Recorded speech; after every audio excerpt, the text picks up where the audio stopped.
അങ്ങ് വ്യഗ്രത കാണിക്കണ്ട. നിങ്ങൾ എൻ്റേതാണെന്നും പറഞ്ഞ് നിങ്ങളൊരു വോയിസ് കൊടുക്കുന്നു. ആ കൊടുക്കുന്നതിന് മുമ്പ് നിങ്ങൾ എന്നോട് വിളിച്ചിട്ട്, സാധാരണ മാധ്യമപ്രവർത്തനം അങ്ങനെയാണെന്ന് ഞാൻ മനസ്സിലാക്കുന്നത്, നിങ്ങൾ ഇതിങ്ങനൊരു വോയിസ് ഞങ്ങളുടെ കിട്ടിയിട്ടുണ്ട്, ഈ വോയിസ് നിങ്ങളുടേതാണോ എന്ന് എന്നോട് ചോദിച്ചതിന് ശേഷം നിങ്ങളത് കൊടുക്കുന്നതിനകത്ത് എനിക്ക് മനസ്സിലാക്കാം. നിങ്ങൾ ഒരു വോയിസ് എൻ്റേതാണെന്നും പറഞ്ഞ് എൻ്റെ ചിത്രം ഉൾപ്പെടെ വെച്ച് കൊടുത്തതിന് ശേഷം പിന്നെ അത് എന്നോട് എൻ്റേതാണോ എന്ന് ചോദിക്കുന്നത് അത് തന്നെ. ഈ അങ്ങ് ചൂടാകണ്ട, നമ്മൾ വളരെ കൂളായിട്ട് പത്രസമ്മേളനം നടക്കുകയാണല്ലോ, ആ രീതി മതി, ആ ടോൺ മതി. അതായത് നിങ്ങളൊരു വോയിസ് കൊടുത്തു, ആ വോയിസ് കൊടുത്ത് പിന്നെ എൻ്റെ പാർട്ടല്ലേ, എൻ്റെ പാർട്ടിലുള്ള കാര്യം ഞാൻ ആദ്യത്തെ ദിവസം തന്നെ പറഞ്ഞു.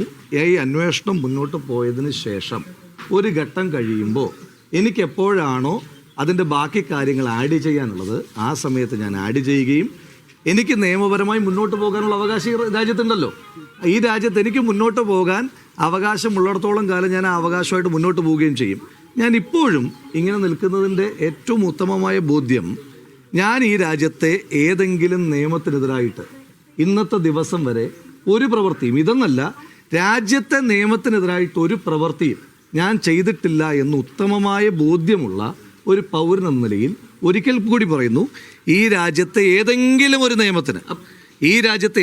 ഒരു നിയമത്തിനെതിരായി എന്തെങ്കിലും ചെയ്തിട്ടില്ലാത്ത ഒരാളെന്ന നിലയിൽ എനിക്ക് നിയമപരമായി മുന്നോട്ട് പോകാനുള്ള അവകാശമുണ്ട്. ആ അന്വേഷണം നടക്കുകയല്ലേ, ആ അന്വേഷണം നടക്കുകയല്ലേ സഹോദര.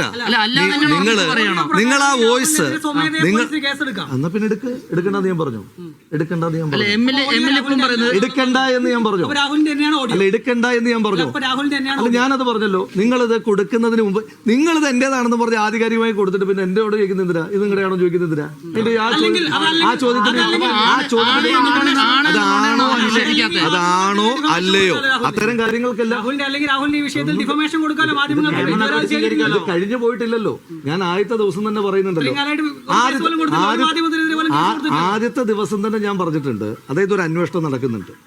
അന്വേഷണ സംഘത്തെ പ്രഖ്യാപിച്ചതിന് ശേഷമുള്ള എൻ്റെ ആദ്യത്തെ പ്രതികരണത്തിൽ തന്നെ ഞാൻ വളരെ കൃത്യമായി പറഞ്ഞു, ഒരു അന്വേഷണം നടക്കുന്നുണ്ടല്ലോ അല്ലേ, ആ അന്വേഷണം പൂർത്തീകരിക്കട്ടെ.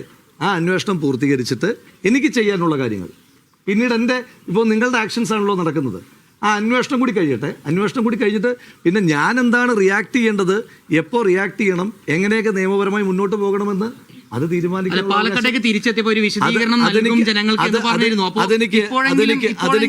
അത് ഞാൻ കൃത്യമായി പറഞ്ഞല്ലോ, ഞാൻ പറഞ്ഞല്ലോ, നിങ്ങൾ പറയുമ്പോഴല്ലല്ലോ ഞാൻ വിശദീകരണം തരുന്നത്.